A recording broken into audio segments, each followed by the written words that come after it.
grid. As I said, it's been a bit cloudy this morning. There are clouds hanging around. They did have a wet session. They're on full wets. They've gone back to slicks. You can see the cloud in the background, but they're pretty confident they are going to get away with a dry race, and that is good news. A massive crowd over here. I mean, the amount of Ferrari flags and German flags waving here. It's a sea of colour. Fantastic. And here they go out on the warm-up lap now. And we've just lost our picture for a moment, but stay with us because that'll be reinstated very, very shortly. Just a bit of satellite problems there. There they are, back now. And as you can see, throwing the cars around. This circuit is always a terrific race for me. I love this place. It is. It's a great circuit. It was interesting to note before that the very fans that they use to keep the engines cool on the grid, they were actually taking them out of the vents and they were using them to dissipate the water in front of the rear tyre of the car. So we still have a little bit of dampness, and as I said, they're using those fans to get rid of that water, so when the green light comes on, they'll have better traction. So all the tricks of the trade are being employed here. But it's a very, very fast circuit. As you can see now, they're going through these very long right-handers. There's basically two big long straights that lead from the stadium out and then back to the stadium, but with two very, very, very quick chicanes in the middle of each straight. As you can see there now, it's through the forest. It's unfortunately where the great late Jim Clark was killed at this circuit. Now, you can go, there's a new section there. See that sharp right, then left? Well, that used to be just one big long corner. It was absolutely fantastic. It was almost flat in top gear in an F1 car. It used to pull enormous G's through there, but it was obviously getting a bit too quick, so as you can see, they've made it into a much tighter chicane-type corner. Well, Berger in qualifying was really throwing the car up on the curbs and just bouncing the thing all over the place. Well, you can only do that if the chassis allows you to do it. And so obviously Benetton have got the thing really well sorted out, and they've got their shocks really. There's one of the quick chicanes now. And it really does pay to get into them very quick, and then obviously your exit out of them is very important because the guy behind you can get a tow and then get alongside you, leading into the right-hander, which they're coming up to now, which leads into the stadium. And that's where all the spectators are. I mean, you've got over 100,000 spectators sitting in this stadium.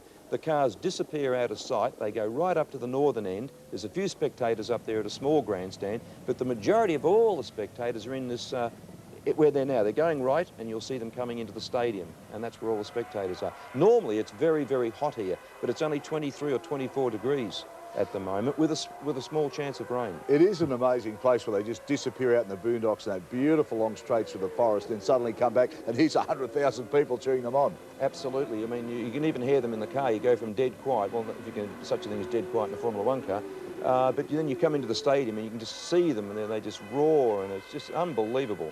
Jordan playing around with a new nose cone. Be interesting to see if that gives them any advantage here. Obviously going pretty well the way Fisichella's placed the car on the grid. They're two small fins either side of the nose cone, and they were doing it for high-speed stability. They actually took them off to see if they could get a bit more straight line speed. They didn't achieve that, so they've put them back on. But obviously they've got a great setup for this circuit. Williams a long way back, the Ferrari's a long way back. This could be one of the best races we've seen this year, and we've seen some good ones. Well, I hope so, because Villeneuve, apart from his European counterparts, is very good at controlling a car with not much downforce because he's very used to driving Indy cars, so this will be very interesting. All right, let's cross now to Martin Brundle, of course, the voice of Formula One, Murray Walker. At 1 second intervals, and when all 5 of them are out or are on, there will be a gap of up to 3 seconds. They go out and the race starts. 45 laps at Hockenheim. Gerhard Berger on the right, Giancarlo Fisichella on the left. 4, 5, up to 3 seconds. It's go. Berger's got away nicely, so has Fisichella, so has Hakkinen. Eddie Irvine is sprinting up, and Michael Schumacher is going for it. So it's Berger, Fisichella, Hakkinen. Schumacher is alongside Hakkinen as they go up to the Jim Clark chicane. It's still Schumacher, or still Berger with Fisichella, a bit of a gap behind him. Hakkinen snapping at the Italian's rear wheels. Everybody's got away nicely. Are they going to get through the Jim Clark chicane? That is a right, left, right. Michael Schumacher is in 3rd position ahead of Hakkinen. Beautiful move.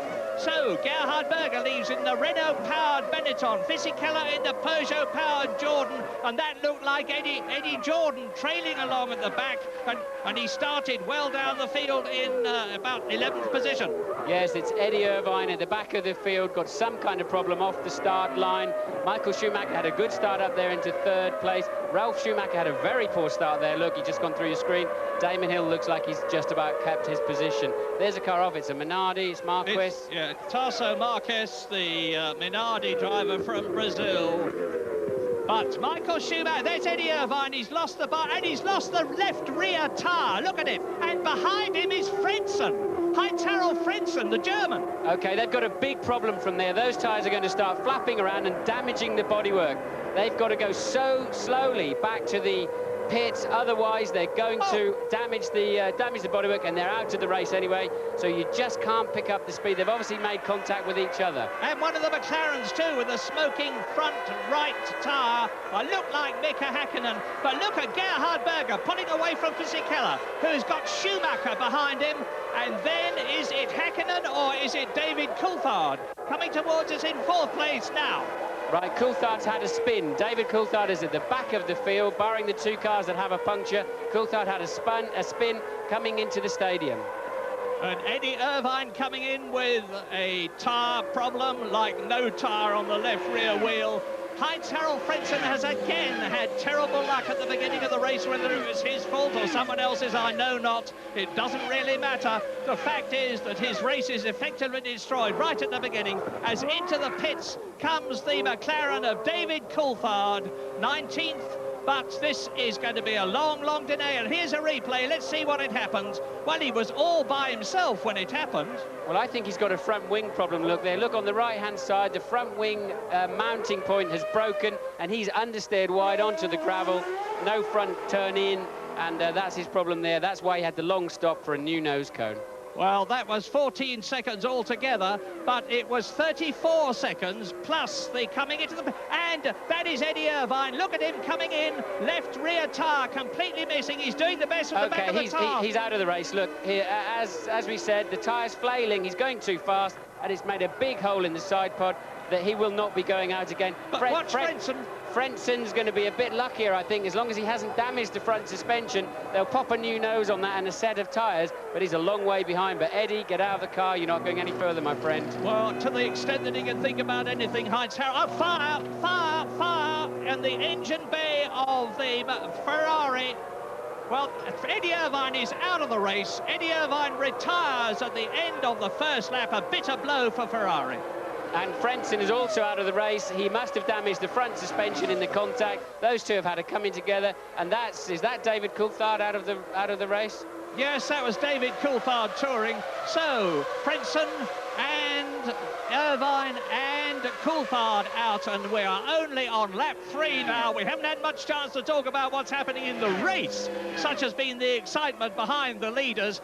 But Gerhard Berger on lap 3 is leading Giancarlo Fisichella. There's the proof. Berger there. Fisichella in the yellow car. Michael Schumacher in the scarlet Ferrari. 4th is Mika Hakkinen. Alesi is up into 5th position from down on the grid. There you saw Frentzen's front suspension damaged, the flailing tyres damaged, although that could have happened on the contact. There we go, the 2 cars, they must have made contact in the 1st corner, and the damage... Eddie had to come back at something like 10 miles an hour not to rip the side out of his car. He was coming back way too fast. So where is Jacques Villeneuve? And the answer is he is in 6th position. Jacques Villeneuve, who started 9th, has had Frentzen, who started in front of him, go out of the race. That's helped Villeneuve. He's in the points at the present moment. But from the World Championship point of view, this is the man he's concerned about. Michael Schumacher, 3rd, chasing Fisichella. Now look back. Hopefully we will see Villeneuve behind Jean Alesi. Now coming towards us, there is Hakkinen, there is Alesi, and that was Jacques Villeneuve. So with Michael Schumacher several points ahead, of 4 points ahead of Villeneuve in the World Championship, that is where he wants to stay in comparison with the French Canadian in front of him in this race. How to win a Grand Prix, won 9 previously, and this won't faze him at all. He's good around this circuit. He's always been fast here, won the race in '94, should have won last year but for engine failure. and he'll be feeling very comfortable up front there. He knows what to do, he knows how hard to push, and good news for him, Fisichella is holding up Michael Schumacher, keeping him away. Villeneuve really is the net gainer on this first lap because his lowly grid position has been very much helped by all of those people falling out. If Sid Watkins, the prof, who starts at the back, had carried on, he's got a good chance of winning this because there's so many cars dropped out already, and we know this circuit traditionally is very hard on the, particularly on the engines. There's a long way to go yet. Well, you saw a pensive-looking Eddie Irvine having a drink there. It's not a good omen for him because there have been all sorts of rumours about Eddie Irvine being replaced in the Ferrari team. He didn't qualify all that well by his standards, in 10th position, out of the race at the beginning of it, no points. So, once again, we've got just one Williams and one Ferrari left in the race, but significantly ahead of the Ferrari. Fisichella there in 2nd position. That's Schumacher in 3rd position. Hakkinen is 4th. Now look for a Lacey, because the gap between Hakkinen and a Lacey is only 0.8 of a second as they come down the straight towards us. 6th position is Villeneuve. Jarno Trulli is the top Bridgestone-tired runner. That's significant in this race. There are a number of drivers on softer compound tyres, notably the 2 Arrows drivers, and Damon Hill is in 11th position. It can't be any coincidence, Murray, that 3 drivers who are under enormous pressure to perform this weekend. David Coulthard, he wants that McLaren seat. Eddie Irvine, he wants to stay at Ferrari. And Frentzen, who's under enormous pressure. They've all gone off on the first lap.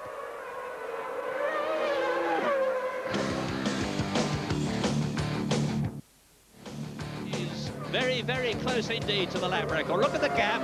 Fisichella 2nd. Michael Schumacher, of course, is lapping in almost exactly the same time. But now, Jean Lacey there in 5th position is snapping at the gearbox of Mika Hakkinen's Mercedes-powered McLaren, which is supposed to be the most powerful engine in the race. I don't know how they can compare the engines because there's all sorts of things that affect performance, but Lacey is certainly edging up. Now they're coming down to the stadium. This is the exit from the Senna chicane. Hakkinen, now look back behind Lacey and you see Villeneuve. Now Jacques Villeneuve in 6th position, there he is in the background, is 3.4 seconds behind Jean Lacey and seemingly cannot do anything about closing up on the Benettons. The Benettons have made an enormous improvement here in Germany, because if you averaged out the grid positions of Gerhard, Berger and Jean Lacey, they were the top team for qualifying, and Lacey is the most improved man in the race at the present moment, because the Frenchman started down in 6th position, and where is he now? Just in 5th place, so he's ahead of his grid position, and that's a good omen for him. Long, long way to go though. We're on lap 6 in this 45-lap race.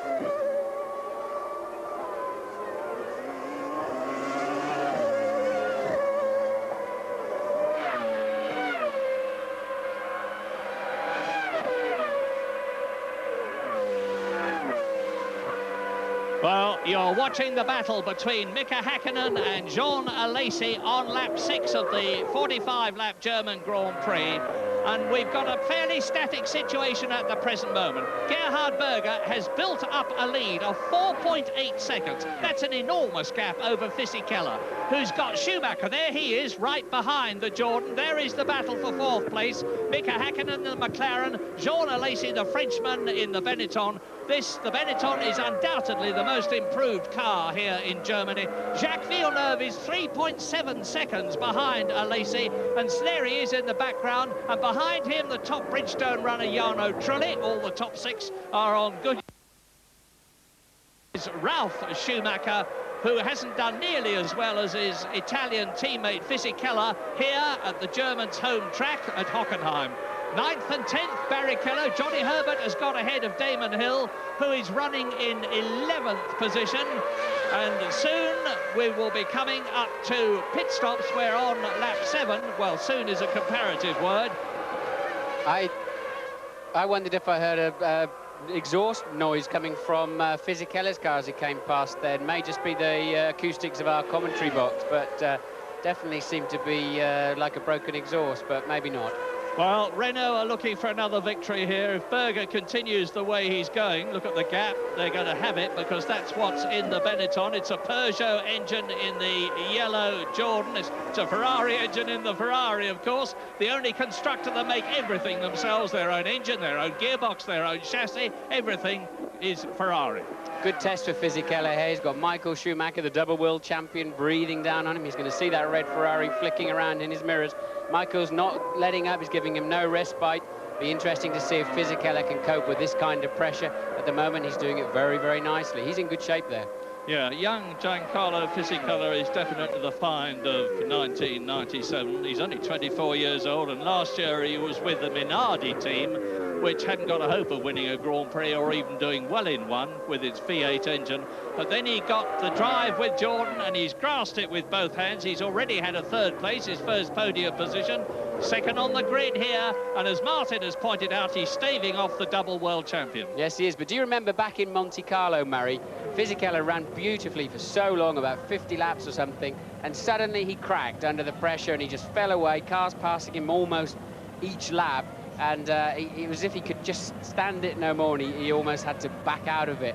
And it'd be interesting to see how much he's matured in that time, because he's certainly been driving beautifully of late, but it'll be interesting to see if he can take the mental pressure of that guy homing in on him. Hakkinen appears to be pulling a slight gap now from Alesi. Berger's pace at the front, he's now 6 seconds ahead, suggests that he could even be on a two-stop strategy, but I would be very surprised, because if in doubt all year, the Benettons have tended to go one stop anyway. Gerhard being on the front of the grid, I don't know why he'd choose to, but we'll soon know if they're going to be coming in maybe lap 15 or something, and that'll give the game away. But I personally would be surprised if Gerhard two stops. I don't think I would, actually, Martin. I know he's on the soft compound Goodyear tyre, which obviously means he's not going to last as long. And if he's coming in on a two-stop strategy, it will be round about lap 16, and it's significant that Damon Hill won last year in the Williams, and he was one of the very few people who decided to stop twice. But Gerhard, of course, this is his, I think he's driven in over 200 Grand Prix. There he is. And there's no situation that Gerhard has not had to face in one car or another.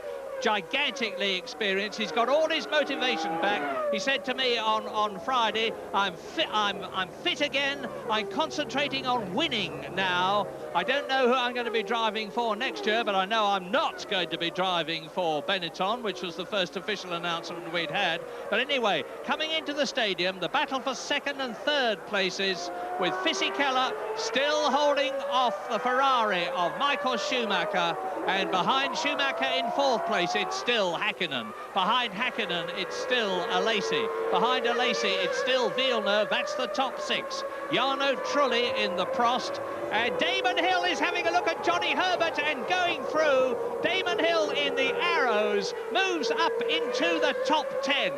And that car is now, Johnny Herbert smokes his left rear tyre, and behind Herbert is Pedro Diniz in the second arrows. Now, the arrows have had an enormous amount of work done on them, especially last night. The balance was all to pot yesterday, but they've got it beautifully right today. As I said, Damon Hill was second fastest in the warm-up, and Pedro Diniz improved his position in comparison with the grid. Good showing. Well, absolutely. Damon has a reputation of not being very good at coming through traffic or coming through the field, but that was a beautiful overtaking manoeuvre. Not an easy one to do. You're hurtling in there about 210 miles an hour, and you can't see the apex for that first corner into the stadium.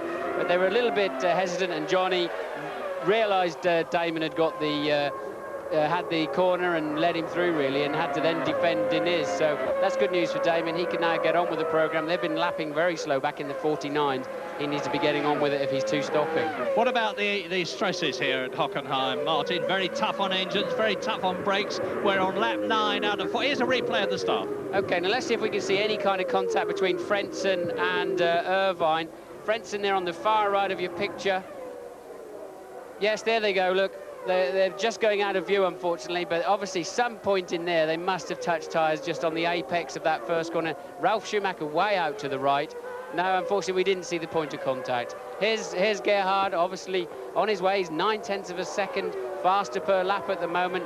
His car's supreme through those chicanes out the back. He seems to have a good shock absorber setup, good spring rates on the car. It suits it well. He's able to attack those chicanes better than anybody else. And all the time, he's increasing his lead. It's now 7 seconds. And it's a good opportunity to give a hand to the people at Benetton who've helped Gerhard get where he is, because Ross Brawn, who was the technical director, left them, went to Ferrari, as did Rory Byrne, who was the team's designer, and their places were taken by Pat Simmons, who is now the technical director. Here we are. Can we see it now? Yes, look, there they go, look. Frentzen's, for some reason, trying to go around the outside of Irvine, just the briefest of touches. The front wing of Frentzen's car has damaged Eddie Irvine's rear tyre, puts a slice in it, and here comes Diniz. Is he going to run into the back of Johnny Herbert? Yes, he does. He's braked too late and whacked into the back of Johnny, into the S-curve, the chicane at the far end of the circuit, and it's an early shower for those two. I wouldn't be surprised. Yeah, and up into 11th position goes Jan Magnussen in the Stewart Ford. That's poor Johnny Herbert Sauber being removed. So Jackie Stewart was saying earlier on he hoped that he'd get both their cars in the top 10. Maybe a prophetic remark, because Rubens Barrichello is in 9th position, and Jan Magnussen, who hasn't done at all well in the Stewart team in his first year of Grand Prix racing, is in 11th place. They're using the new Series 7 10-cylinder Ford Cosworth engine, and it's much better than the previous one. So there is Schumacher. Hakkinen is 4th. Alesi is 5th. Now you look, you see, Jacques Villeneuve, it's not just that he isn't catching the people in front of him, the people behind him, Jarno Trulli in the Prost and Ralf Schumacher in the Jordan, have caught Villeneuve. Trulli is right on the rear wing. Well, not quite now, as they go into the stadium section, now round the south curve. They go round this south curve at about 100 miles an hour, build up to 170 miles an hour before they take the right-hander. You're looking at Villeneuve 6th, Trulli 7th, Ralf Schumacher in 8th position. A very disappointed Ralf Schumacher.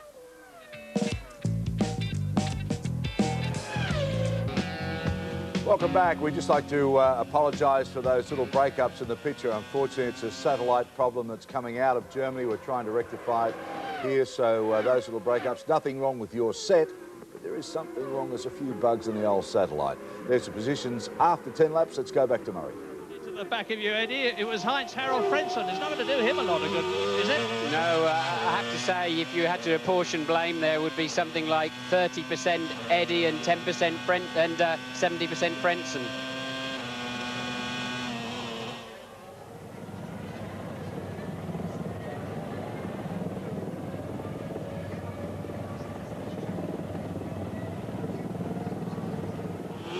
Well, I really cannot get over the German Grand Prix. We're on lap 12 now. We're actually riding with Ralf Schumacher, who's in 8th place, chasing Jarno Trulli in the blue Prost ahead of him, and ahead of Trulli is 6th place Jacques Villeneuve. We're going down the main straight at 180 miles an hour into the right-hander here that starts the first leg into the forest. And you can see that Ralf Schumacher is edging up on Villeneuve and Trulli. He has been doing for the last 2 or 3 laps. But of course, probably here, you could tell me this, Martin, probably here more than most places, you get the effects of downforce. Damon Hill into the pits. That's Hill in for his first stop. He obviously he hadn't got enough fuel in the car to go any longer in the race, so he was committed to the 2-stopper, and I think he may even have stopped earlier if he had any kind of tyre problems. But so that's an early stop for Damon, and I don't think that's actually going to do his race opportunity any good whatsoever today. That's not the strategy. Well, you will know, Damon came in from 10th position. Very good to be in the top 10, helps you in all sorts of ways, not the least of which is the prize money.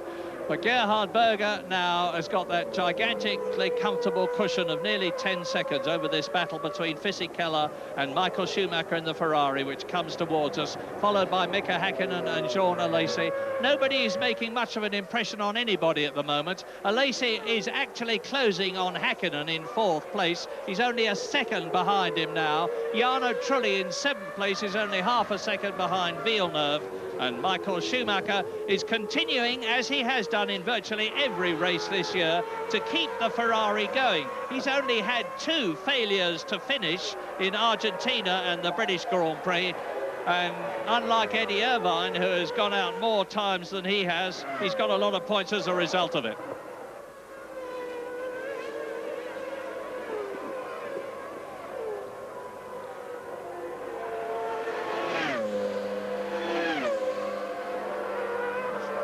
Lap 13 out of 45 at Hockenheim. No change at the leaders, but Damon Hill has come in very early. He came in on lap 11 when we would have expected a 2-stop strategy to have meant lap 16 at the earliest.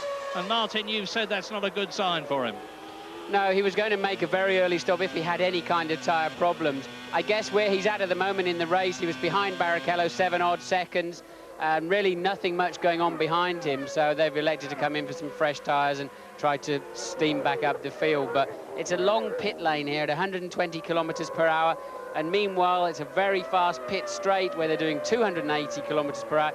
It effectively takes you 24, 25 seconds to make a stop, and that takes an awful lot of getting back in a 45-lap race. Yeah, Damon actually took just a whisker over 30 seconds. Johnny Herbert has retired after his contact with Pedro Diniz, so another disappointing race for the Englishman. And Jacques Villeneuve is going to be very lucky if he can stay in the points, because he is now some 5.5 seconds in 6th position behind Jean Alesi, with Trulli and Schumacher snapping at his gearbox all the time. I don't laugh at this, but more than a few drivers have been lost in the woods trying to get back from those outposts where Johnny is standing. He's not even bothering because it's a long, long way out there and it's very thick forest. There's no obvious tracks through. There's no motorbikes like we get at Spa or other long circuits to bring you back through the centre. Drivers head off in a direction listening for the noise, and of course the noise is all around them.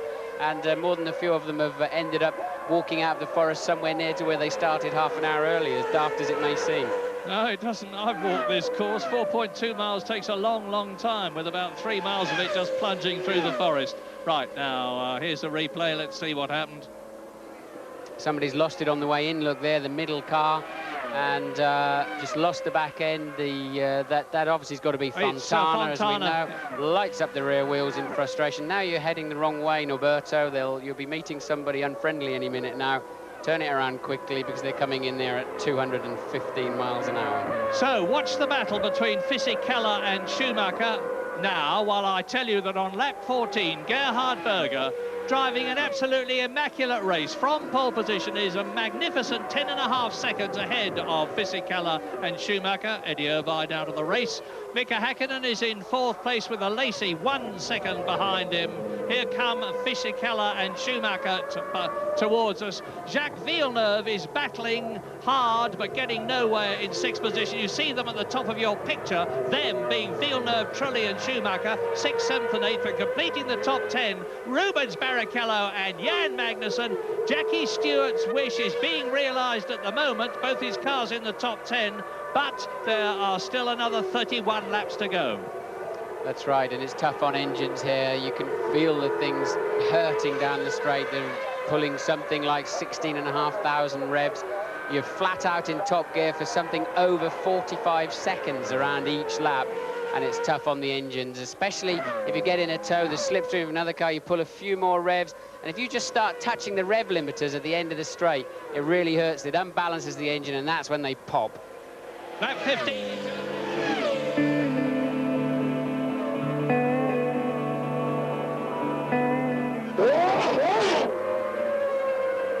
Absolutely amazing race here at Hockenheim. Seeing a replay here, quite gee, we've lost so many cars, and we've said about riding the bumps and riding the humps, and the slow motion shots here, Alan Jones, really show you a Formula One car working hard. Yeah, they're great shots, aren't they? I mean, Hockenheim is so fast, it's really like setting up a car for an oval. If you're out in the setup, you're really in trouble, but I'm very surprised to see Williams this far out in the setup, and the car is obviously out. I think it's using its tyres a lot more than the others, and I think that's allowing Trulli to really put pressure on Jacques. All right, well, there we are. After 14 laps, it's still Berger. Terrific drive from him. Fisichella, Schumacher 1, 2 and 3, Hakkinen, Alesi and Villeneuve. Let's go back to Murray Walker and Martin Brundle. And even more last year. Are you surprised? Well, they have a strong engine, we know. Gerhard's always been fast around here. This is the first circuit of the year where we run this low downforce setup, the narrow wings we talked about. And often cars can react very well to that, or not well at all, as in the case of the Williams. They've been off the pace pretty much all weekend.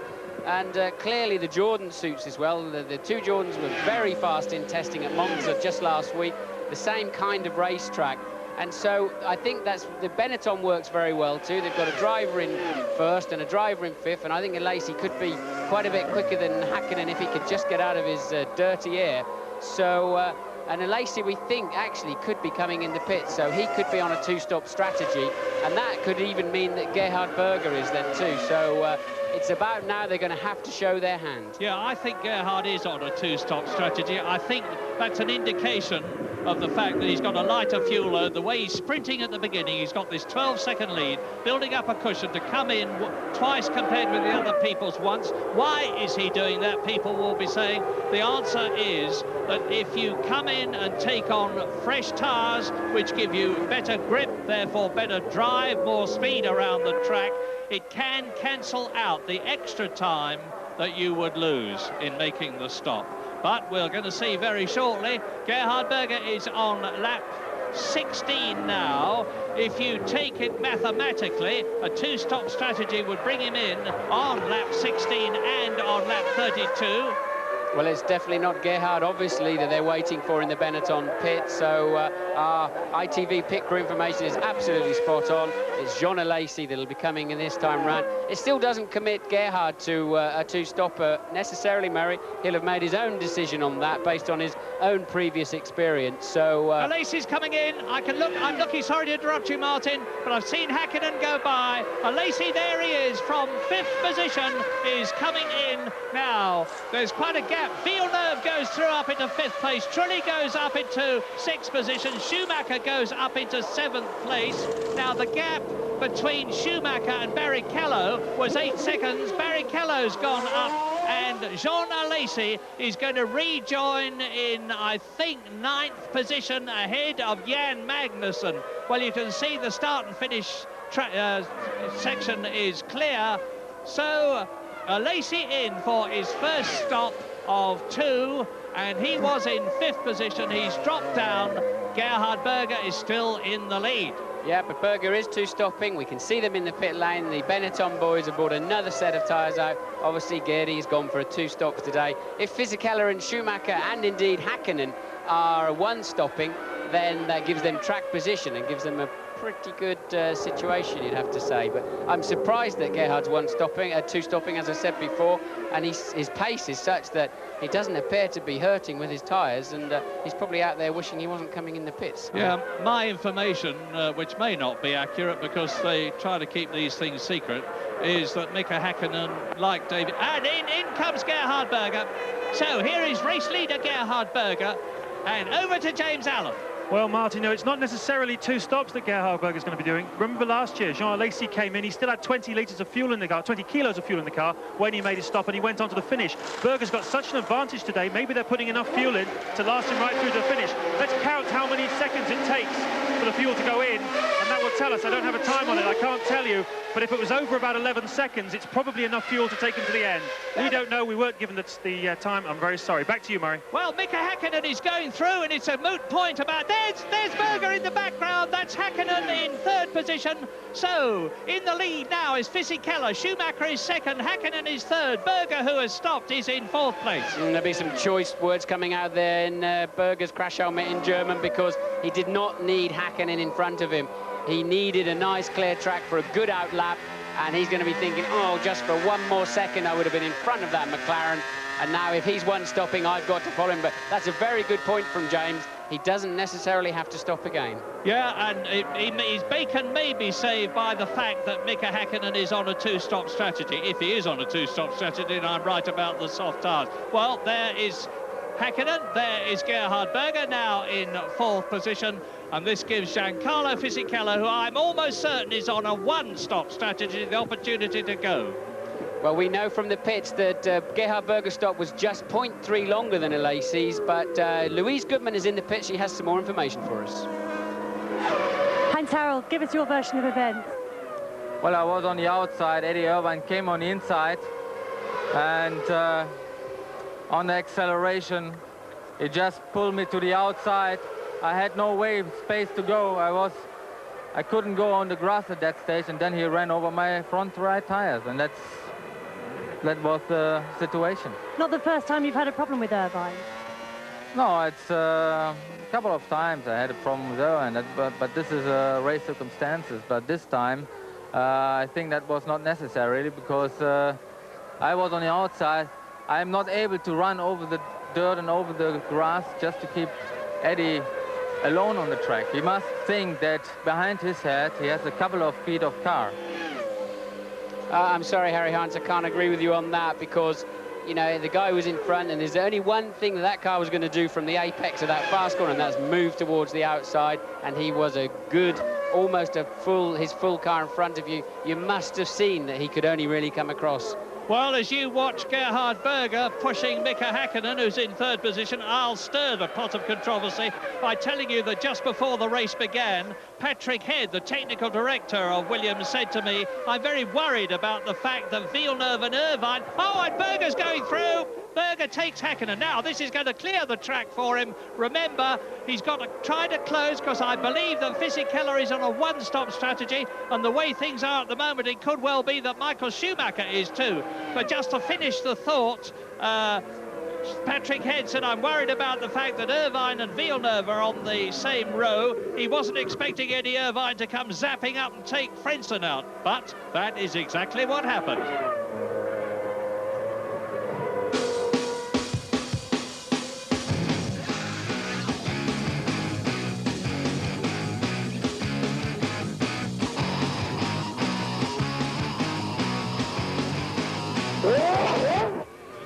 Only Giancarlo Fisichella's 18th Grand Prix.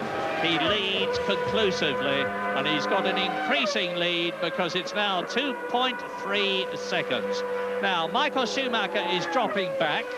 I don't know the reason, obviously.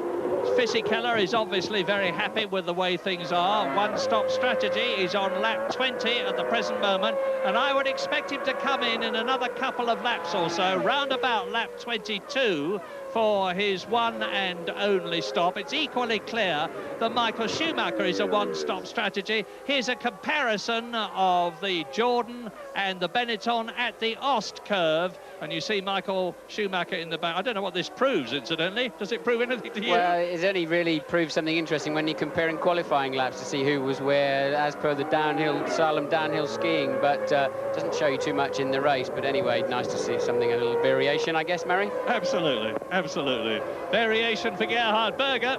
He's up at the front of the field for the first time for a long time and in with a shout, but it's going to be this next pit stop that's going to decide things, I think, because now the gap between Gerhard Berger and Fisichella is 10.8 seconds, and Fisichella will be coming in soon. He's really pushing. Fisichella has just gone round in 1 minute 46.3. The fastest lap we've had so far, incidentally, was Gerhard Berger, and that was on lap 9, 1:45.7, which handsomely broke the previous lap record held by David Coulthard. Jacques Villeneuve, you see, there he is. He hasn't been in. He's moved up a place, but he's only moved up a place because of the pit stop situation. He's now in 5th place ahead of Jarno Trulli 6th and Ralf Schumacher in 7th position.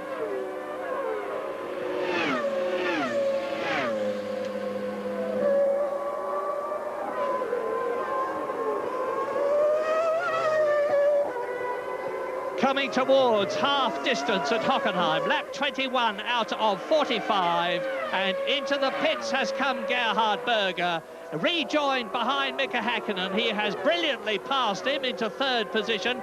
You're watching now the 2nd place man, Michael Schumacher in the Ferrari, who is now an increasing gap of 3.7 seconds behind Giancarlo Fisichella, who we believe is on a one-stop strategy. There is the young Italian. Is this going to be Jordan's first Grand Prix victory? And now you see the Williams mechanics in a race which is no better for them than their qualifying session was. Heinz-Harald Frentzen already out of the race.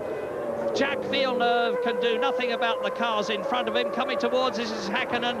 There is the Villeneuve, Trulli and Ralf Schumacher battle now for 5th position. And when is Fisichella coming in? This is lap 21.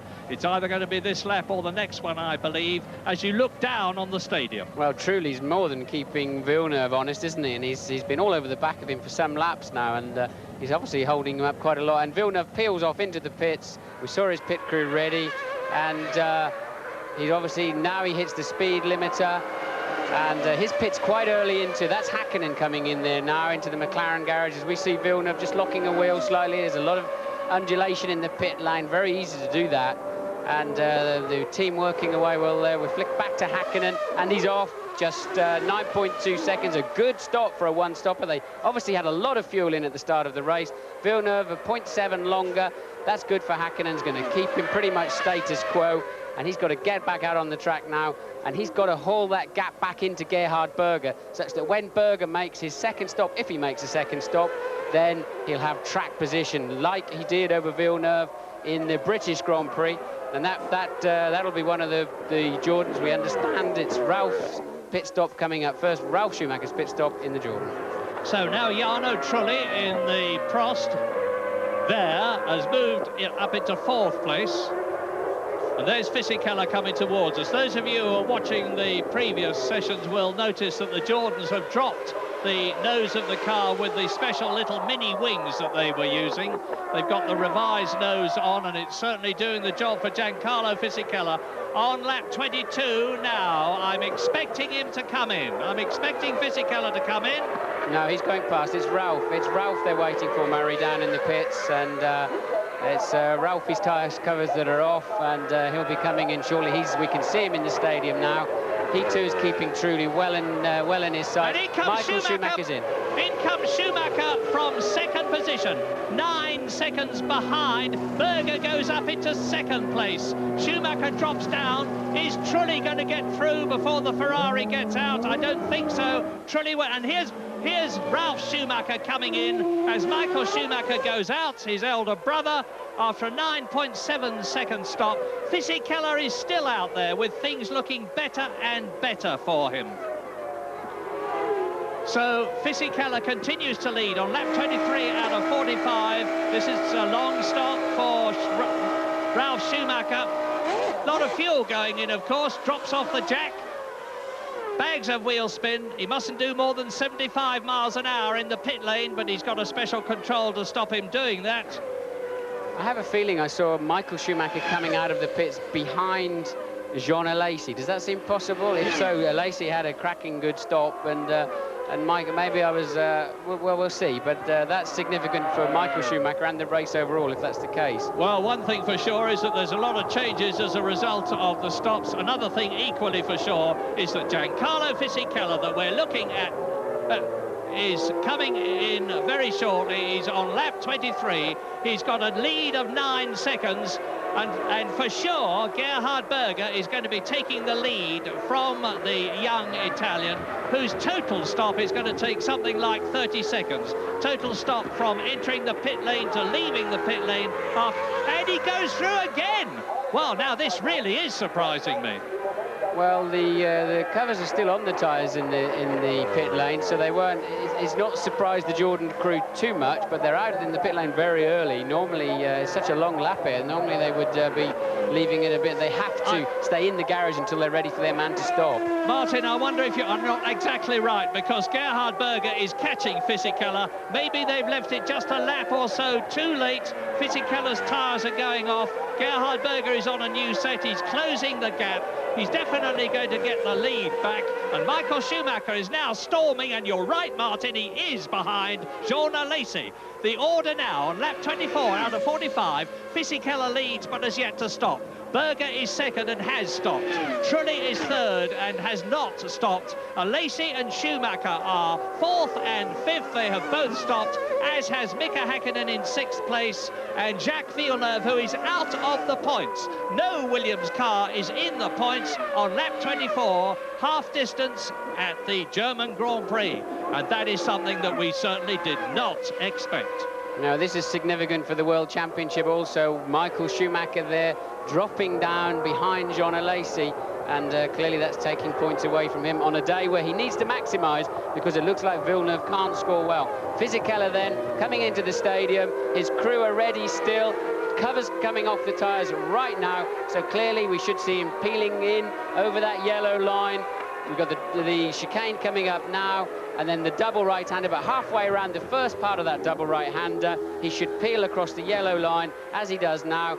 He's leading the race, a young guy in the lead of the German Grand Prix, a lot of pressure on him, but he's handling it beautifully. And here he comes now, hit the speed limit now, look for your pit, it's now, look for a lot of yellow, and then James is there. Well, Murray said you could cut the atmosphere in this stadium with a cricket stump at the top of the show. You could cut the atmosphere in the Jordan garage with a cricket bat. Absolutely tense. They're only making one stop today, and they are absolutely convinced that Berger's on a two-stop strategy. You recall last year, Berger did one stop, Hill did two, and they were so close right at the end before Berger blew up. Let's see what happens, but the Jordan boys are pretty confident. Yeah, but look at this, as the Jordan comes towards us, look back, and you can see the battle, and I am convinced too that Gerhard Berger is on a two-stop strategy. Fisichella in the yellow Jordan as he comes up to the first chicane. The Jim Clark chicane is there, and there is Berger in second position, and behind him is Jean Alesi. So we're on lap 25 now. This is the stage of the race when things inevitably get very confused. That's Jos Verstappen down in 16th place. He's already a lap adrift. And Alesi going wide there, going over, taking a shortcut through the chicane.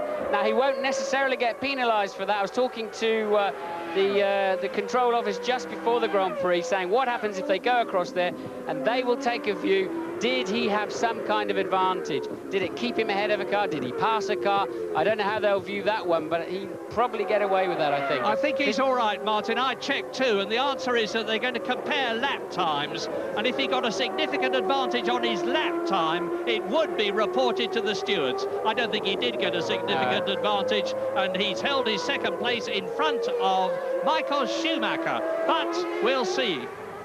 He's locking his wheel there now. He's getting very ragged, Alesi, as he comes under increasing pressure from Michael Schumacher. But doesn't Fisichella look in good shape? He had an incredibly quick pit stop. You could see the Jordan boys walking back into their pit garage, completely pumped up. They know they did a good job for Fisichella. And there he sits. He's got enough fuel to go to the end of the race. His tyres are going to be fine. He's in great shape. And look at this battle. Number 7.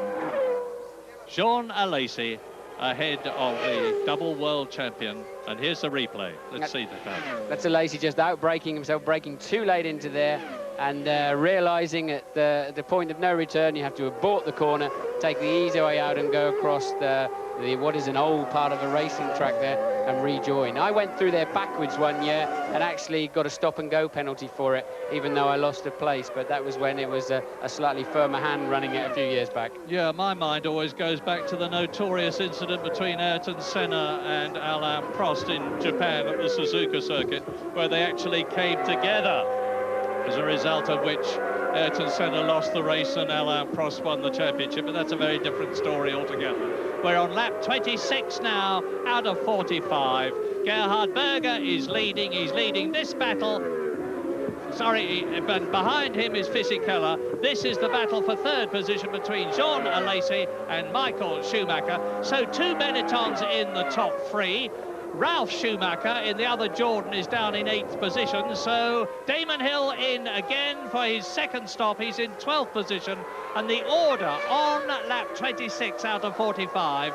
Berger leads, Fisichella second, Alesi third, Schumacher fourth, Hakkinen is fifth, Villeneuve is in the points on 1 point for 6th position, Jarno Trulli is 7th, Ralf Schumacher is 8th, then it's Barrichello and Nicano 9th and 10th, Magnussen is 11th, both the stewards in the top 11. Damon Hill is 12th and unlapped.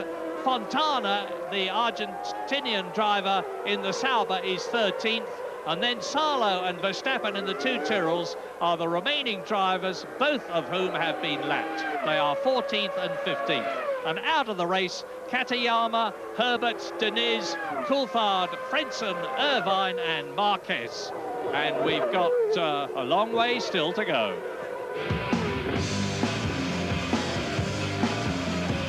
Welcome back, where you can see Schumacher and Lacey. Gee, AJ, that's been a battle, hasn't it? It certainly has, but what is going to be very interesting for me is that I really do hope that Gerhard Berger does have another stop, because there's Nicky Lauda watching on there. If he does have another stop, it is really going to close it up. And if Fisichella doesn't have to do another stop, we're going to see a very, very close battle for the lead towards the closing stages of this race. Could be one in the pits. Absolutely.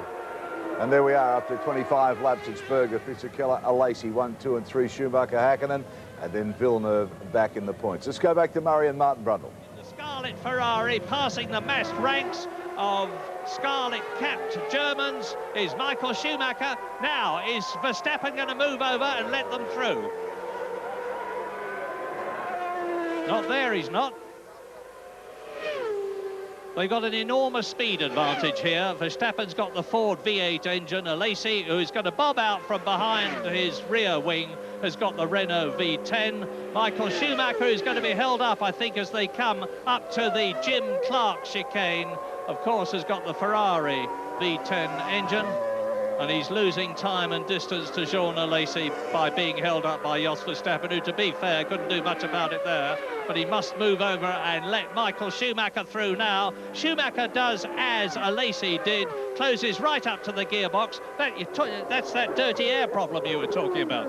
Yes, but luckily here you have enough space to, as long as the driver doesn't drive down the middle of the road, because it's very narrow down there, you can actually slipstream and move past.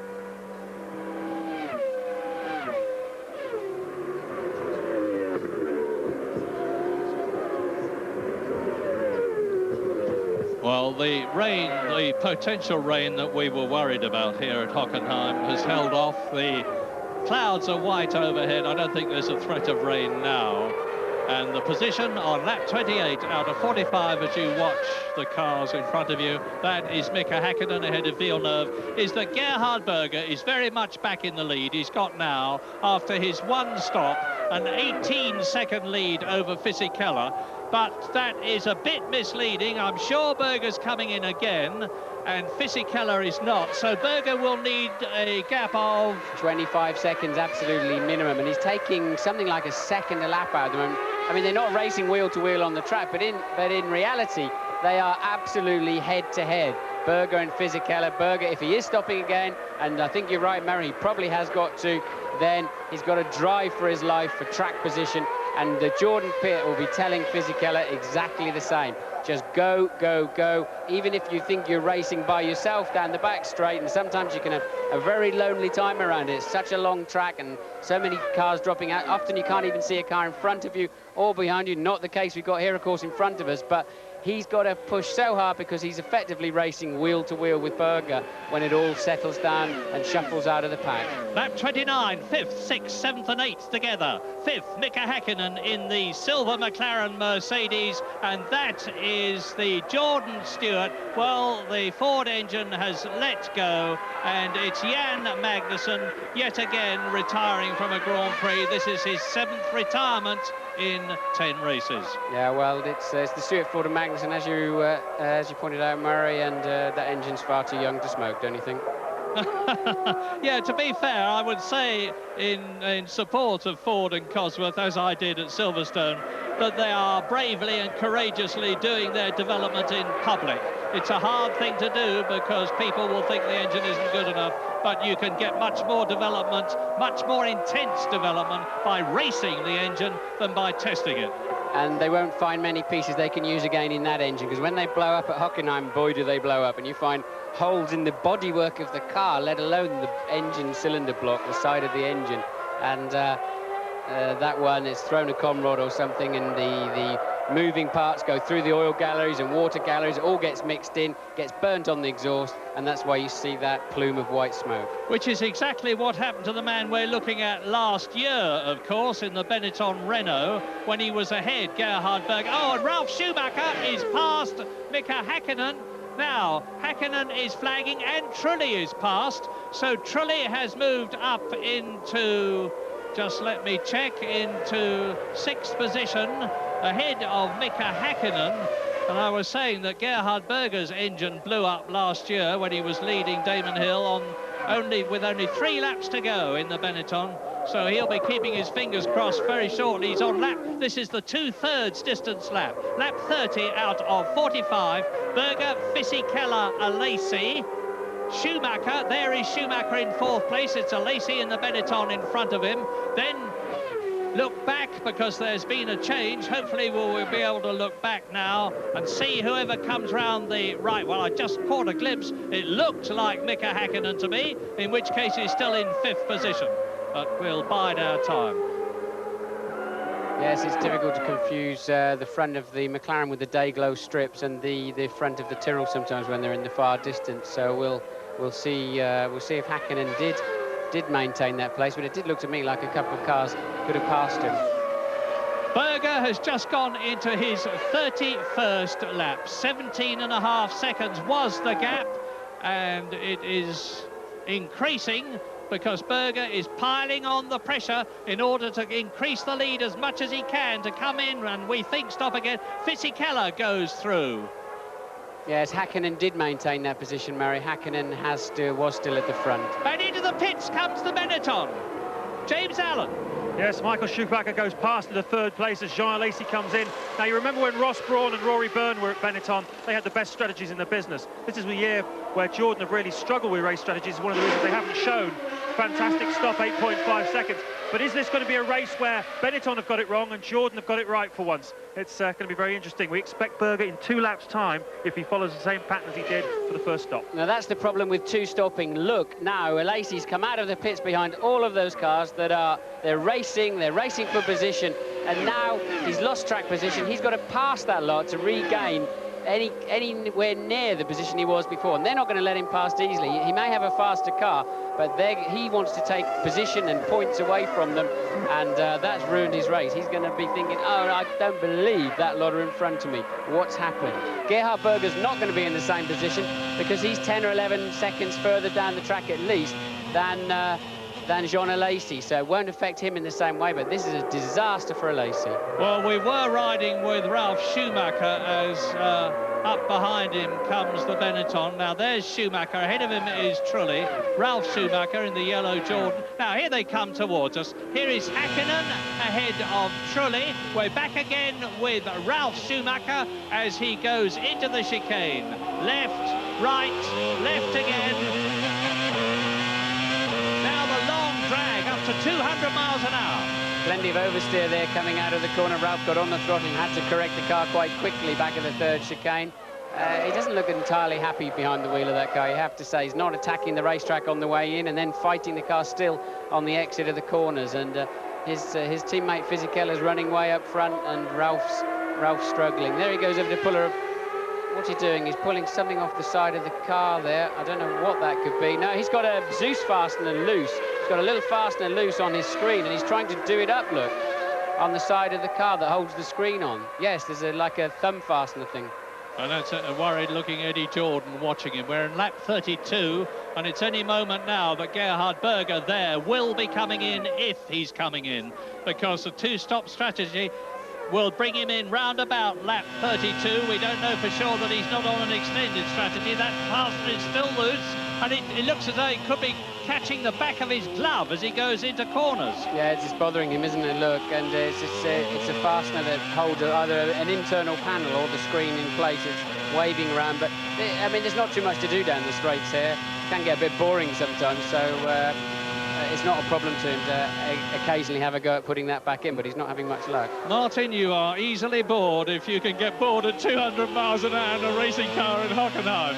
But lap 32, there's Hakkinen, there is Villeneuve behind him. Behind Villeneuve is Trulli, behind Trulli there is Ralf Schumacher. Villeneuve is 5th, Trulli is in 6th position, Ralf Schumacher is in 7th place. And where is race leader Gerhard Berger? Thank you very much, here he is. Here he is. Now, this is his 33rd lap. He is leading by 19 seconds to within a few tenths. Just gone into another lap.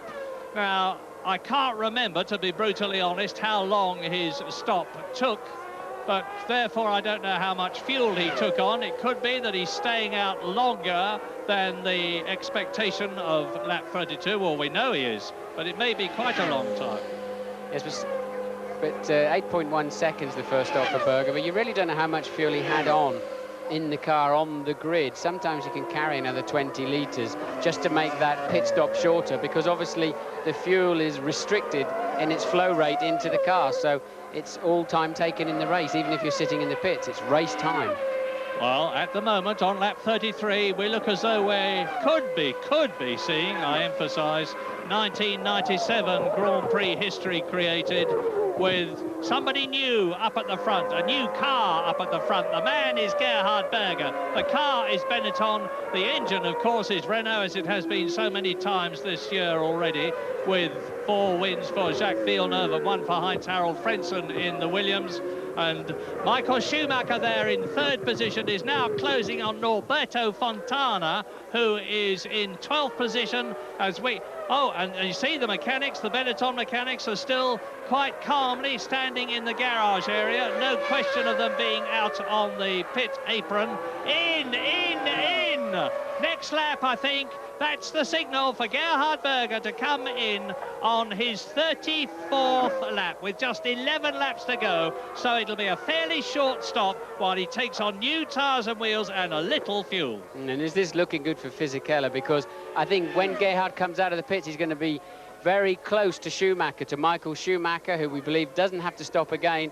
And it's going to be super critical if Gerhard can get in and get out in front of Schumacher and set off after Fisichella. If he has to spend time passing Michael Schumacher, Fisichella's got this race in the bag. And wouldn't that be a turn-up for the book? The first victory for Jordan, the first victory for Fisichella in only his 18th race, in only his 10th race for a team which could win. But I mustn't preempt things. Instead, I draw your attention to the fact that they are the Benetton mechanics, ready with 4 new wheels, 4 new Goodyear tyres on them, a charge of fuel, and all the drilling they've been rehearsing here at Hockenheim like they rehearse everywhere else. And Gerhard Berger is going to come in with a 20-second lead. His total stop, if it's a good one, is going to take of the order of 30 seconds. So it's going to be a fight to the finish in the closing laps at Hockenheim. And off goes the Williams of Villeneuve. Villeneuve is out of the German Grand Prix, and so that looks like Barrichello. It is Barrichello, and that's the other engine gone. But again, Williams failed to score, and again, Berger comes in. James Allen, good and early to you. Thank you, Murray. That's very nice of you. 25 seconds we said Berger needed. He hasn't done enough. I'll remind you about last year when, of course, Damon, Hill and Berger were in the same position. Hill was on 2 stops, Berger was on 1. Damon had a brilliant middle stint, and he did just enough to come out right with him. Fisichella is into the stadium. It's also Michael Schumacher. There's fuel spilling, 6.4, but the stationary time's what's killed him. Back to you, Murray. Watch, watch, watch. Fisichella is into the first corner. Well, let's have a look at Berger, for heaven's sake. Please, there he is. Gerhard Berger on his new tyres.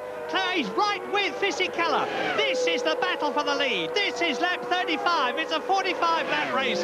It's going to be ding-dong all the way now. And Michael Schumacher in the Ferrari has yet to come, and off goes another car.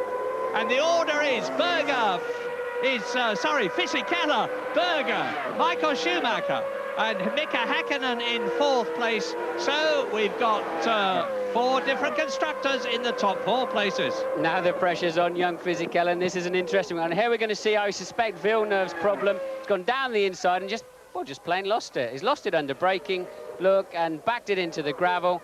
Very strange to sort of more or less turn off the track. He almost admitted he'd lost it before he got there and just turned it around so as not to run into another car. And at the same time, we see Barrichello cruising off just after the first corner there, moving on to the short circuit with 2 Williams mechanics. Both of their cars are now out of the race. But here's the scrap. And has Berger passed him? No, yeah. no, well, is that...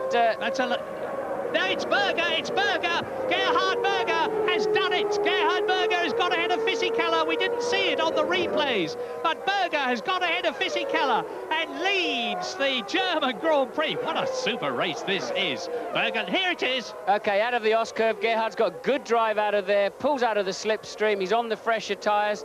I'm surprised he can cruise past him that easily in a straight line. I wonder if Fisichella had some kind of problem, maybe got a bit out of shape or something, and Gerhard's gone on the brakes, look, covered the line. Fisichella's actually then had to switch positions, and, well, that was very easy for Gerhard, wasn't it? I thought it would take a bit longer than that to get past him, but clearly Fisichella got on the gas a bit early coming out of the S-curve, so his problem started way earlier, but once you've built up the speed down that straight, you can just cruise past. Look, Fisichella, the gap between Fisichella and Berger is increasing by the second, you can see. I wonder, here it is again. Gerhard Berger turns into the chicane. Behind him is Fisichella written on the rear wing. There are no tobacco advertising allowed here in Germany, as it was not at Silverstone, and they've taken an opportunity to put Fis on the back wing of Fisichella's car. Now that's the corner there, last lap, where Fisichella obviously was slow out of it, probably got on the gas a bit too early or something, got it out of shape, and Gerhard homed in on his slipstream, and there was no going back after that. Gerhard's got the better tyres, and he outbraked him then into this chicane and retook the lead, and that's a bit of a shame for us. But there's Michael Schumacher, Murray. And he's catching them. Michael Schumacher is lapping faster than Fisichella and Berger. The last lap of Fisichella, 149.6. The last lap of Schumacher, 147.6. So Berger leads, Fisichella second. Schumacher is third. Hakkinen is 21 seconds behind in 4th place, ahead of Trulli, who is 3 seconds behind him, 5th position. Ralf Schumacher is now 6th. Both the Jordans are in the top 6 places. No points for Williams here. So if Schumacher just keeps going in the top 6, the gap between himself and Villeneuve in the Drivers' Championship is going to increase. The gap between Ferrari and Williams in the Constructors' Championship is going to increase. And Germany is waving its flag at their man.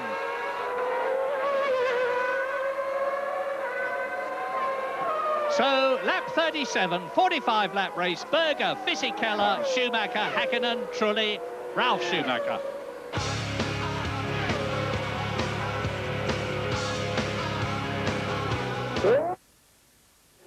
Last year, incidentally, has not been lapped and is in 9th position. Not at all bad. Apart from his position in 6th place at Silverstone, he's equaling his best finishing position at the present moment. And the important thing for the Arrows team at this stage is to get race mileage in. It takes a special effort to be lapped around here, Murray, if your car's running OK, because it's such a long lap. It's very, very unusual for any kind of decent runners to be lapped. Well, we had that shot from the side of Jean Alesi's car, and Alesi in the Benetton is just out of the points. He's in 7th place. Coming towards us now, Trulli, Ralf Schumacher, and behind Schumacher is Alesi. This is the battle for 5th position. It's the most significant battle on the circuit at the present moment. But Fisichella is now only 2.4 seconds. No, he's not. It's a little more than that on lap 30. No, it's a little less than that, because as the times go up, Fisichella is closing on Gerhard Berger. The gap is down to 2.2 seconds on lap 38 out of 45. Berger still leads. Fisichella is second. Michael Schumacher is dropping back. 3rd position. He is now 8.8 seconds behind Gerhard Berger and staying well ahead of Mika Hakkinen. Look down, you see the Jordan, the yellow car on the left, into the north curve. And Niki Lauda impassively watches his charge, Ferrari, Michael Schumacher.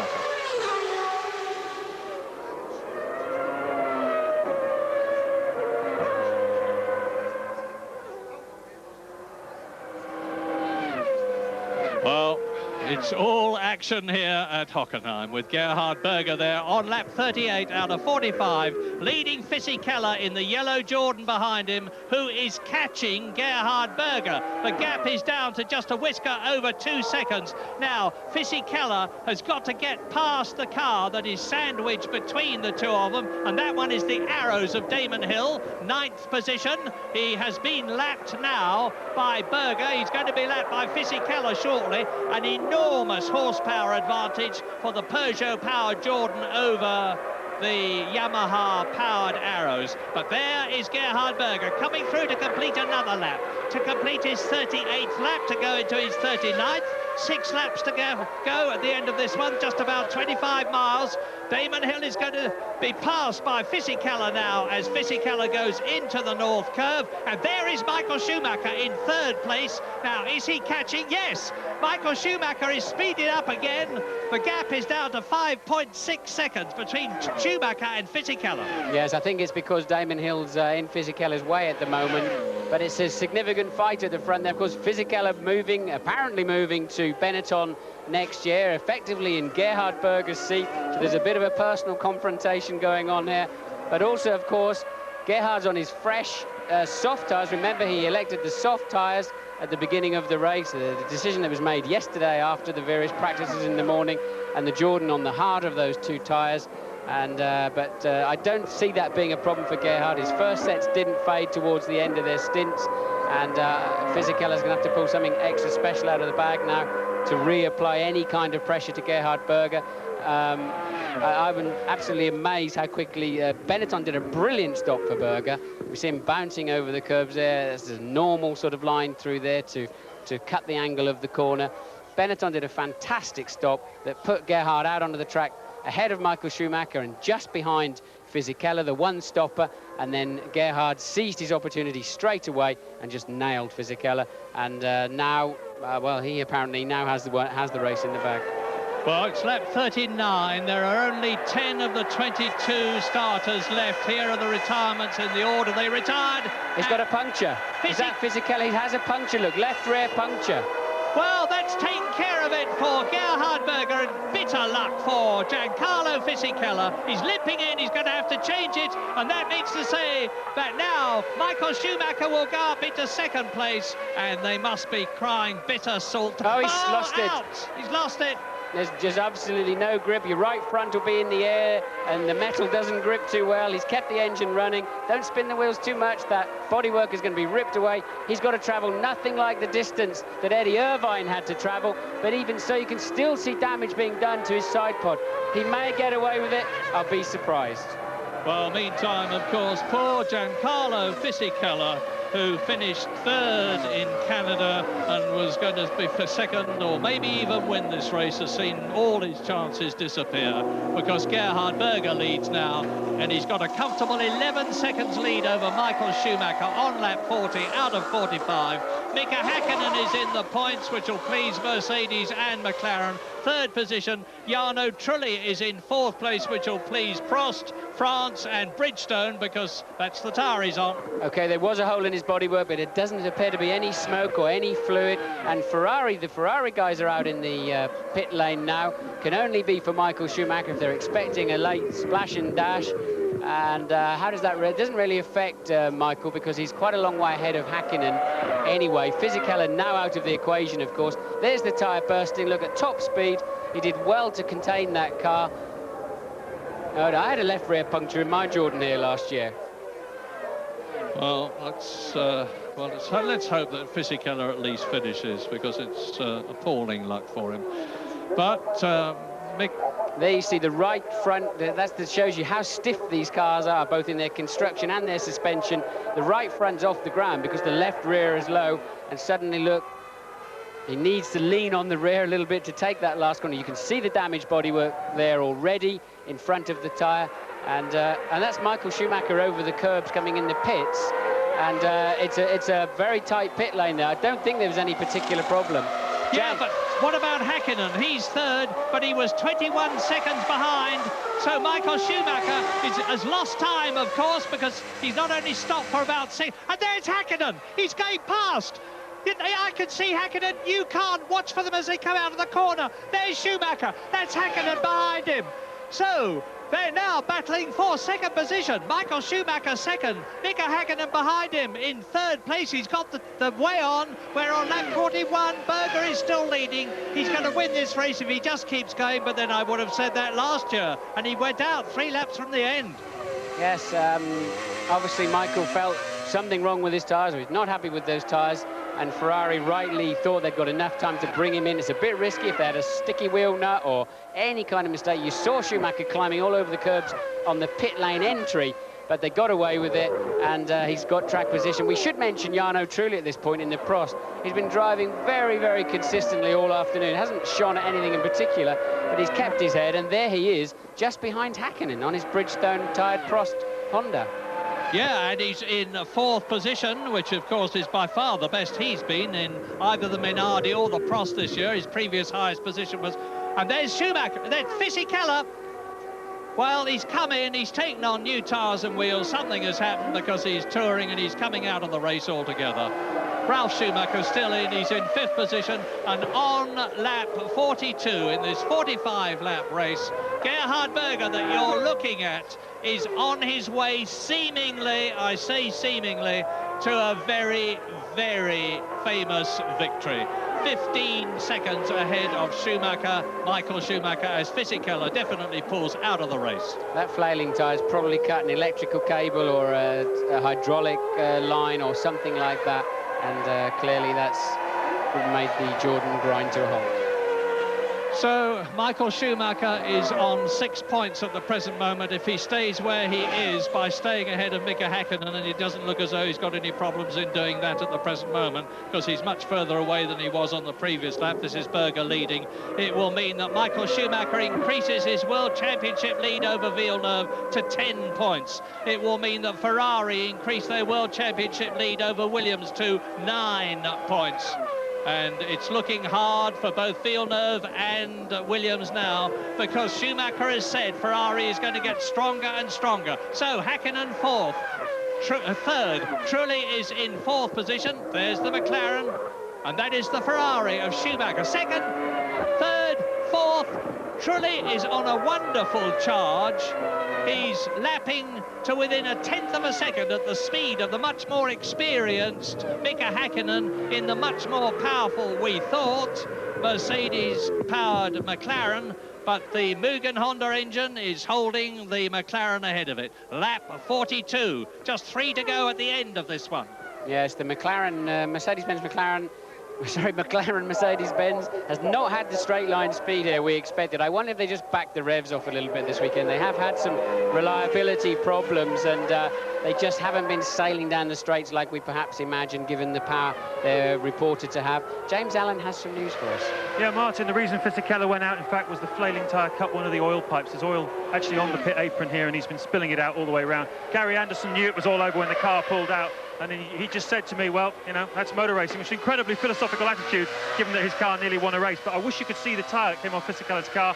It looked like it was hit by a bullet. The Goodyear guys reckon he picked something very sharp up. I don't know if that's what happened to you last year, but that's what paid for Fisichella. You do tend to get rubbish thrown onto the track if people go across the chicanes here. But, of course, the tyre exploded, as we saw, absolutely at 200 miles an hour, and that's why it looks such a mess, and that's why it does so much damage to the bodywork in close proximity. He didn't have so far to get back to the pits, but and then there was a possibility he was going to get away with it, but it didn't happen, Murray. Lap 43, only 2 to go at the end of this one. There's no doubt about who's going to win the race, provided he keeps going as he is. It's Gerhard Berger. There's no doubt about who's going to be second if he keeps going the way he is. It's going to be Michael Schumacher. But there is still a doubt about who's going to be third. Is it going to be Mika Hakkinen? Is it going to be Jarno Trulli? There they are. And behind them is Ralf Schumacher. There he is. And behind him is Jean Alesi. There he was. So between Hakkinen, who is third, and Alesi, who is in 6th position, there there are only 6 seconds. And there's Schumacher, Ralf Schumacher. That is Alesi in the Benetton Renault. And this is where we're always talking about track position. It's clear to see now we have the two Benettons on exactly the same strategy, and you have Gerhard Berger up front by 26 seconds, and Alesi tucked up, stuck behind Schumacher, Trulli, Hakkinen, etc. And that with the same car on the same strategy, and it's just the luck of the draw on the traffic. Gerhard got away and made the break. Out of the race, of course, David Coulthard a long time ago, Eddie Irvine a long time ago, Johnny Herbert a long time ago. Damon Hill is still going well, though. He's in 8th position in the Arrows. That's his second best finishing position this year, if he stays there. And Michael Schumacher now is starting to make a slight gain on Gerhard Berger. He's on his 44th lap, but the gap is 23 seconds, over 23 seconds. So Gerhard Berger there has just got to keep it going. He's got further here in the lead than he did last year in the lead, because it was on lap 43, a bit earlier than this, the same lap last year, when ahead of Damon Hill, who had been harrying him for lap after lap, all of a sudden the Renault V10 engine went boom in the biggest possible way, and a great plume of oily grey smoke came out from behind it, and Damon passed to take the lead and win. Well, Berger knows that. He will be thinking that in the cockpit now. I've got to keep going, I've got to keep going. But he will know that he's got a 24-second lead as he comes into the stadium for the 44th time in this 45-lap race. Just 1 lap to go, 1 4.2-mile lap. And it's going to be, if he has it, a quite incredible victory. Well, he started on pole position, of course. He's driven impeccably. I'm very happy to say I was wrong about his race strategy. His 2-stop on the soft tyres has worked beautifully, and I can assure you that everybody in the paddock, inside Formula One, it can be a very vitriolic place sometimes. Everybody is going to be thrilled to bits for Gerhard Berger. Yeah, he hasn't had the happiest of times with Benetton. It was here at Hockenheim in 1994 when he got out of the Ferrari as the winner. That was the last race he won. And he stood up in the cockpit and he held his arms aloft, and the crowd rose to him as a man. If it can't be a German who's going to win in Germany, Gerhard Berger, who is certainly one of the most popular men in Formula One, is a very, very happy and acceptable substitute. So this 37-year-old veteran has come back with the biggest possible flourish. After being away for 3 Grand Prix, he took his 10th pole position magnificently. He put up a time on his 3rd of 12 laps, which guaranteed that pole position for him. And he's driven an impeccable race. He's brought Benetton back into Formula One racing. They haven't had a win for the last 2 years. Their last win was in 1995 when Michael Schumacher drove for them, and then made things so very difficult for Berger and Alesi, who took his place in the car because he has it set up so very differently. But we ride now with Michael Schumacher, 2nd place on a potential 6 points. So into the stadium then for Berger. The Germans are going to be happy. He's a German speaker, the Austrian, of course. Plus Michael Schumacher is going to follow him home in 2nd place, scoring 6 World Championship points and pulling away further from Jacques Villeneuve. They're going to be screaming and shouting and sending off the fireworks anytime now, Murray. And out of the last bend comes Gerhard Berger. It's a famous, wonderful victory.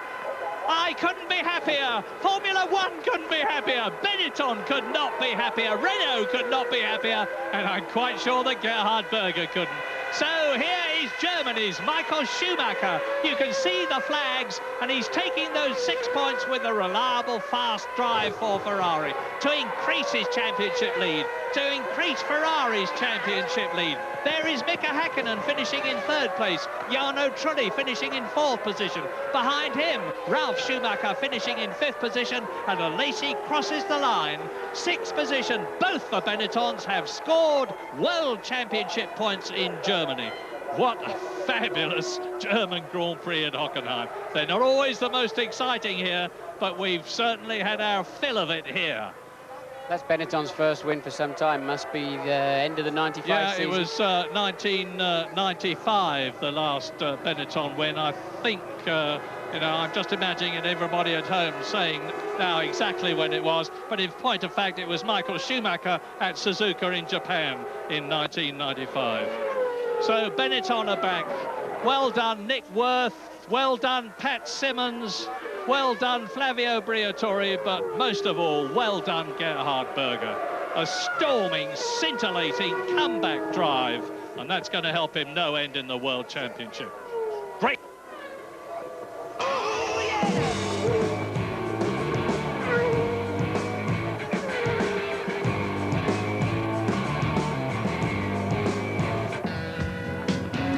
Gerhard Berger, well, what a moment for him, AJ. I mean, losing his father just recently and being out for 3 races, tremendous.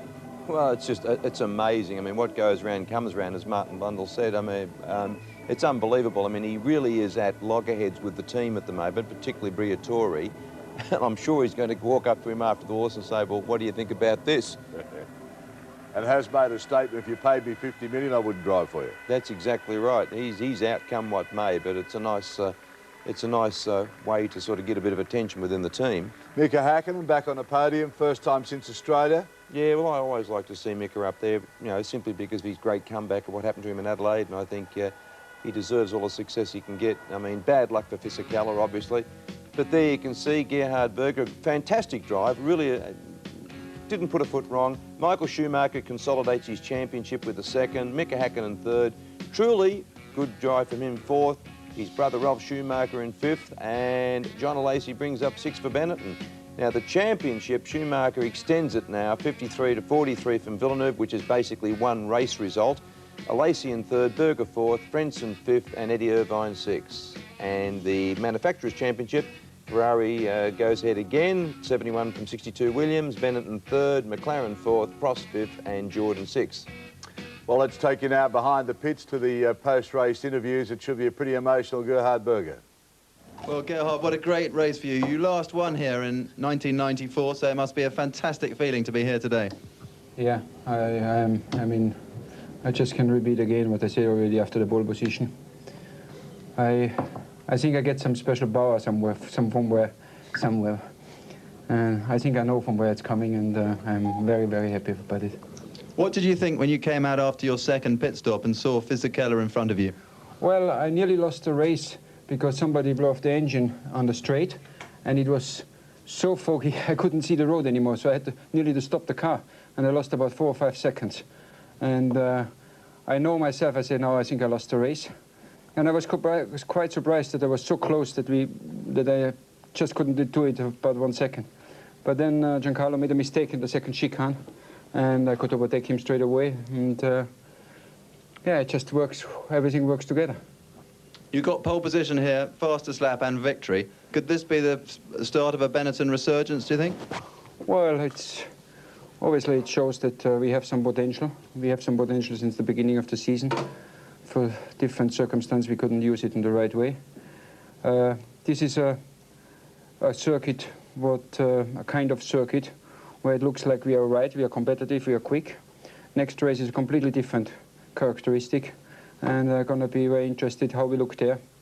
And I mean, one thing I believe that we're going to be competitive until the end of the season. But of course, we was not dominating today. We had the right strategy. I had a good start. I was on ball. Everything worked together. So we wasn't the end in the front, but it's no reason to believe we are ahead. I think we are competitive, and I think we have some good chance the rest of the season to have points and podium places. Gerhard, well done. Thank you. Michael, you started 4th and finished 2nd. A pretty good result in front of the home crowd. Yeah, very pleased. I mean, after what happened in the practice, I couldn't hope for better, especially with the problems we had in the race. Obviously, I had to do an extra pit stop because of some problems on the fuel rig, I guess. Plus, I was missing my 5th gear from halfway through the race, which wasn't very easy for me to run the race like this. Were you pressured by Mika Hakkinen towards the end? Were you a bit worried about him? Yeah, obviously we knew at a certain stage we had some problems, and I had to come in for another pit stop, so I had to push very hard. The problem was at this stage that my tyres were gone, as I was behind the Lazy for quite a while, and I destroyed my tyres there more than I would have normally done. So it was difficult to pull out the gap, which at the end was just enough to come ahead of Mika. It must have been a relief to hear that Jacques Villeneuve had dropped out. How did you find out about that? I basically asked at the end who is in the first 6, and they told me that Villeneuve was apparently out of the race, which, I mean, I don't like to win the championship by somebody dropping out of the race. I'd like to fight and beat someone. But to be honest, I think we had been quicker all weekend, so it's fair that we scored this 2nd position. From this point, I'd like to congratulate to Gerhard, which made an impressive comeback. And so for the championship, things go well. Michael, well done. Mika, your first time on the podium since Australia. A bit of a surprise to be here, maybe? Well, not really. Not to be surprised here, but it's definitely a long time since the Melbourne to be on the podium, and there's been some various reasons why I haven't been here so often. So let's hope I've been able to in the future to come to visit you more often. How happy were you with your pit stop strategy? Do you think maybe 2 stops would have suited you better?